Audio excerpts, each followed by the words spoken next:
To our weekly show, Lessons from the Entrepreneur now. Moses Ouma shares his story of setting up VisaVoyage Travel Group at the height of the COVID-19 pandemic and his passion for the hospitality industry, especially in showcasing the Western Kenya tourism circuit.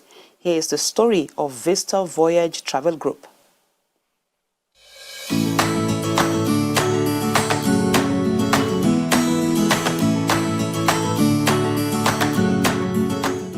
Welcome to Lessons from the Entrepreneur. My name is Melissa Odor. Today we are on Ngong Road at VisaVoyage Tours and Travel Company that has just turned 4 years yesterday. Thank you so much. Congratulations Thank again. You. And Moses Ochieng, the founder and CEO of this unique company that is helping us to travel a bit more than we currently are as Kenyans. Welcome to the show.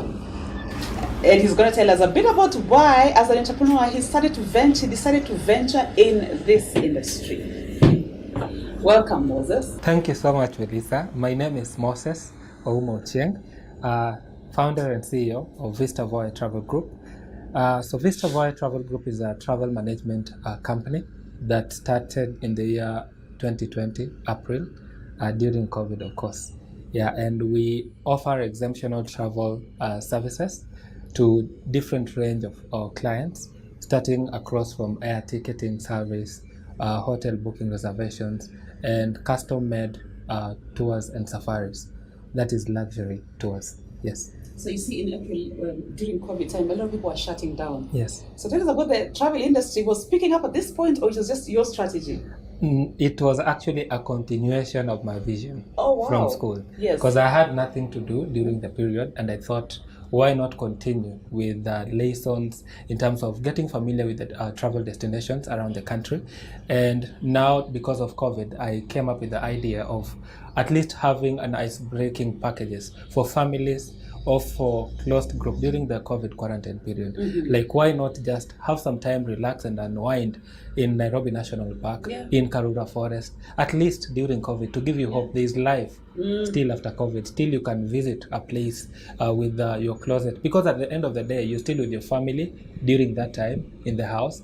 So it's not about staying in the house and so I came and approached my safari group, Bible study, and they were my first clients who came in and supported. Awesome. Yes. So, and this is where we are since then. Okay. Yeah. So when you handle groups, how are you able to then position yourself to be able for them to know that these are some of the offerings that they have when they want to go out for groups? So what did you do? What strategy worked for you, especially for this small group? For the small group, I think from the very beginning during COVID, because this is a company that was born during COVID pandemic, and we had to come with packages that align with the period, with the season. And also that is why we were so specific on families, or maybe group of people that maybe stay together or do the things together during the quarantine period. So we had to curate packages that are really more of day packages, that somebody will go to a destination, let me say Nairobi National Park, Karura Forest, Ngong Hills,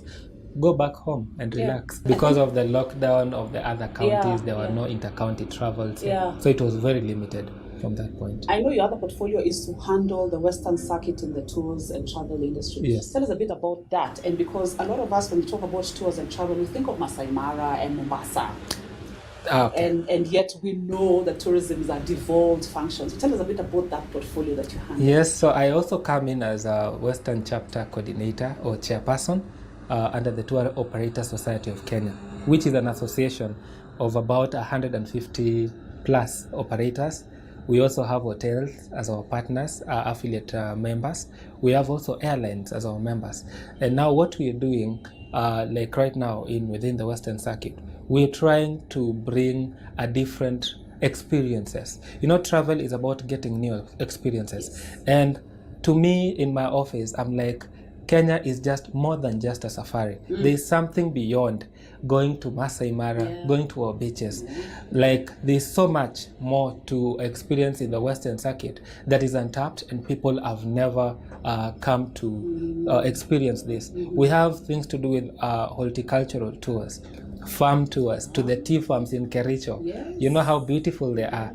And there is also the Rusinga island that has got the Takawiri. You still can experience the beach right in Homa Bay County. And then there's a Kisumu. And then there's a western Kakamega Forest for those that are lovers of ecotourism. And there is so much more to do with culture.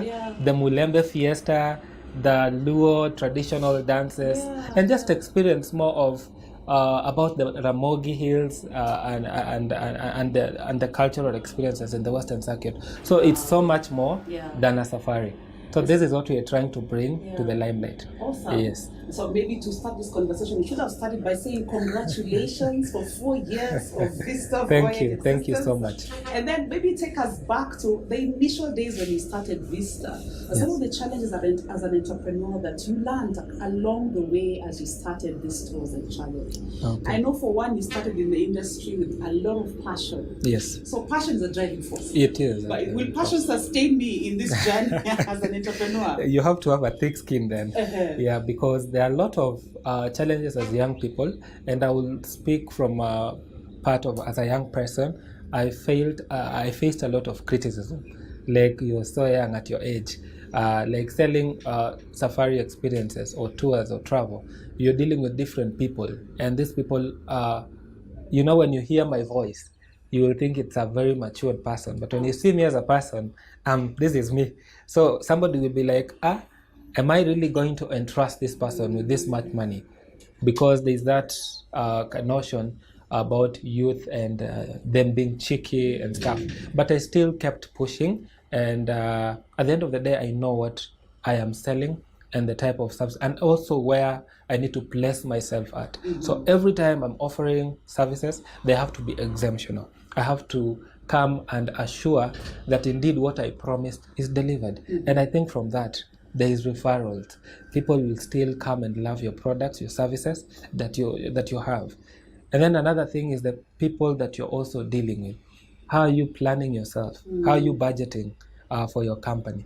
I know there are many operators out here. They are having actually very good visions. They are visionary, but there is something that is missing about their operational structures, which is very important. You find I'm having a CEO, I'm having a founder of a company. This person is the accounts, this person is the tour consultant, this person is the tour driver, the tour guide, is everything. At the end of the day, you are not able to achieve all this. With proper planning, with proper strategies, you are able to be somewhere. And I think this is what people also are looking at. You're finding companies that are having websites are not reliable and not stable. To me, the entire organizational structure is not well defined to a point it is able to convince somebody to come and trust you with their money. Because, of course, you're selling experiences, and it's only money that is going to ensure that experiences are earned. So for you, as you operate in the tours and travel industry, where you have a big brother as KTB, what kind of input does KTB have in every other tours and travel company, for example, and those in the hospitality industry? What would you say is their input towards your growth? KTB as the body in charge of marketing. So proud to say these are our partners. We work closely with them. And at the end of the day, we are the ones that offer guidance and direction to KTB, because we are the people on the ground. And as I told you, I am working closely right now with the KTB in opening up the region that I chair, that is the Western Circuit. And at the end of the day, I'm tasked to go deep to the community and get to find all these natural resources, because these are the sites and attractions that we are talking about. And then after having it, also have a role in terms of engaging the local community on what they can benefit or what they can gain out of what they have. Because also there is this notion of the locals, when they see government coming, they think the government is coming to grab their land. It's coming to go with their product. So at the end of the day, we do sensitization, education to these people. Like right now, I'm really working closely with Kakamega County Department of Tourism. There is a very beautiful waterfall, the so-called non-Mumias or waterfall. And there's been issues within the community, but now we are looking at sustainability. How are we able to ensure that this waterfall is there for generations? How can we ensure the ecosystem is well taken care of? There is no depletion in terms of the human activity that is happening within the community. And now that is where also KTB comes in and markets it out. KTB will also want to come and sell to the other people, to the entire world, something that is really attractive, something that is organized, because it's we don't want to have crisis at any point. So tell us about the unique value proposition that you as VisaVoyage are offering to your clients, even going forward. And after the 4-year celebration, you're already thinking, what's next for the tours and travel company? So what is this unique thing that you offer? Over and above, the tours and travel companies are so many. We have seen a few in the city. But what is your unique value proposition? And going forward, what are some of the projections that you have? So as VisaVoyage Travel Group, we pride ourselves to be a premier travel management company. And with this, we, as I told you, exemption of services, we are really focusing on curating every time unique packages to our clients. Because let me tell you, Melissa, if I was offering the same product since inception, we would not have been celebrating the 4th year right now, because there are very many people in the market, and at the end of the day, what people are looking at are new experiences. Even with the KTB, there's a signature experiences that we are running twice every year. And what are we looking at? There are also other destinations like Tanzania, there are other Rwanda.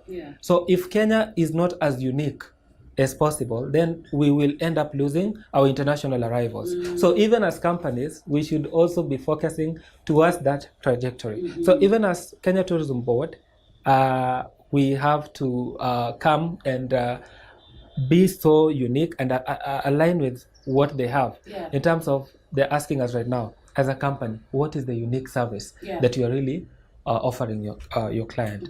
And another thing, at the end of the day, travel made easy. With us, you have everything. Be it corporate, be it, and at the end of the day, we are promising you that you're going to get a different service. If Melissa, you come to me because you had a referral from us and the destination was Diani, I won't take you to Diani. There's so much more to experience in Lamu. Every travel is unique with us. And then of all this, as a travel management company, every coin counts and every coin is of impact to the community. That is where our corporate social responsibility comes in. We've partnered with schools, we've partnered with communities, and at the end of the day, we are so focused in how are we benefiting the places we visit. Many a times, Melissa, people go to Samburu, people go to Masai Mara, people go to Amboseli. There's so much focus into the dancing. There's so much focus into, we want to experience the Masai village, the Masai culture. But what do you have to do that is not at that point, but is focusing to help kind of challenges, kind of problems that are the community is facing. So we have the ecoscenic vistas. Ecoscenic vistas is focused towards ecotourism, having sustainable travel within our local communities, our attractions. How is it like you're going to find the Samburu today in future generations? How are you going to ensure this is done? So we have something, we work close with them.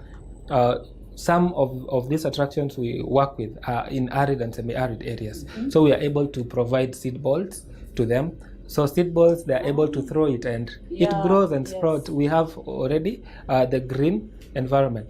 And then there's also now connecting to the communities themselves within our CSR. Our CSR is entitled Connect to Impact. And that is why I'm saying every coin you travel with us counts. So when it comes to ecoscenic vistas, how are we able to achieve the seed ball is planted? So every ticket that you fly with us, when you fly, there's carbon emission. So with that, you're giving back through planting a tree in different communities that we've partnered with. And then we have now the Connect to the Community, where now we are so focused in girl child empowerment. We have a sanitary towel bank in Lorubai. We are working closely with them. We are trying also to see, it's a school that is trying to bring a boarding section. How are we able to ensure that these students are in school, are with food? So we're trying with the little we have to at least bring an impact to them, because we know at the end of the day, when these people are in school, we have a future, because we're going to have people that are literate and are able to do something also to contribute to the community, to their communities. So that is what we really stand for. And also as a youth, I stand. We have something we call the Impact Hub, and the Impact Hub is so much focused into mentoring and also empowering young entrepreneurs into starting over. That is something I've been really doing free of charge to people that are passionate and people that really know through my social spaces. So I'm able, if somebody wants to venture into tours, I would have a chat with you, take you through my journey, and also from my lessons tell you what to really avoid. Or even if you come from a different industry. So that is what really makes VisaVoyage as unique as it is. Okay. Yeah. Thank you for so much insight into this, the tours and travel industries. One wide and vast industry that we can talk about forever. But Moses has actually given us a bit of insights in some of the things that they are doing over and above what we see, currently and even locally, or over and above what Kenya is doing and what the entire region is venturing out to do. So thank you so much for your time. VisaVoyage, thank you. This has been Lessons from the Entrepreneur. My name is Melissa Odor. Until next time.